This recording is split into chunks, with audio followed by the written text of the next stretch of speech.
In the heart of West Africa, a young soldier has risen to global fame.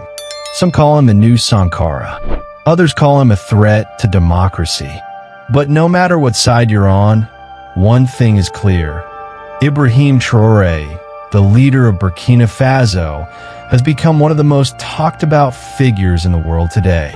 This is the story of his rise to power, his bold promises, his enemies, his fans, and the global wave he has unleashed. In September 2022, the world was shocked when a little-known captain named Ibrahim Traoré led a coup that overthrew Burkina Faso's government. At just 34 years old, Traoré became the youngest leader in the world. His sudden rise reminded many of another Burkinabe soldier, Thomas Sankara, the revolutionary leader of the 1980s who defied imperial powers and called for African unity. For many Africans, Traoré is not just another military man. He is a symbol, a reminder that young leaders can still rise up against the odds, just like Sankara did. One of the first promises Traoré made was to break the economic chains that kept Burkina Faso poor. For decades, the nation's gold, cotton, and resources were exported raw, while foreign corporations reaped the profits. Traoré announced bold reforms, building local gold refineries, boosting agriculture, and calling for true self-sufficiency. We must feed ourselves, clothe ourselves, and build for ourselves, he declared. His speeches struck a chord with millions across Africa, where dependency on imports and foreign aid has long been seen as a tool of control. But critics warn, reforms are easy to promise, hard to deliver, especially in a country battling poverty, debt, and violence. In today's world, leaders are not only judged on policies, they are judged on images. And Traoré has become a digital icon. Across TikTok, Facebook, and WhatsApp, thousands of clips, posters, and even AI-generated images portray him as a fearless warrior, a Pan-African savior, even a mythic hero. Some of these are real speeches, others are carefully edited montages, and some are complete fakes. Rumors of his death, false news about billion-dollar deals, and viral deepfakes have all spread like wildfire. The result? Traoré has become both a man and a myth.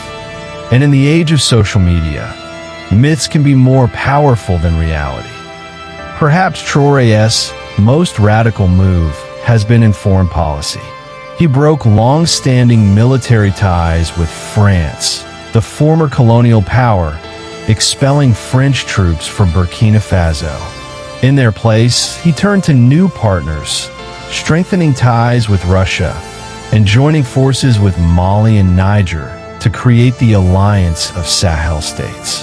To his supporters, this is courage, finally breaking free from France's shadow and creating an independent African alliance.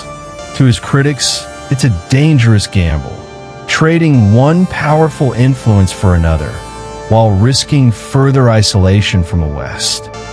But inside Burkina Faso, challenges remain. The country faces a deadly insurgency from extremist groups, which has displaced millions and destabilized entire regions. Despite Traoré's promises, attacks continue, and some argue the security situation has even worsened. Meanwhile, journalists, activists, and opposition voices complain of censorship and repression. Elections have been delayed, raising fears that Traoré may be following the path of many military rulers before him. This is the great paradox of Traoré, celebrated abroad as a hero of resistance, yet at home accused of tightening his grip on power. Beyond Burkina Faso, Ibrahim Traoré has become a global symbol. For millions of young Africans, he represents dignity, courage, and hope. A new generation sees him as proof that Africa does not always need to bow to outside powers. In the wider world, his rise is watched with both fascination and fear. Supporters hail him as a liberator. Critics warn of authoritarianism.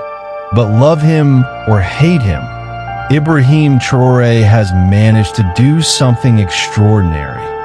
He has made the world pay attention to a small, landlocked nation that most ignored for decades.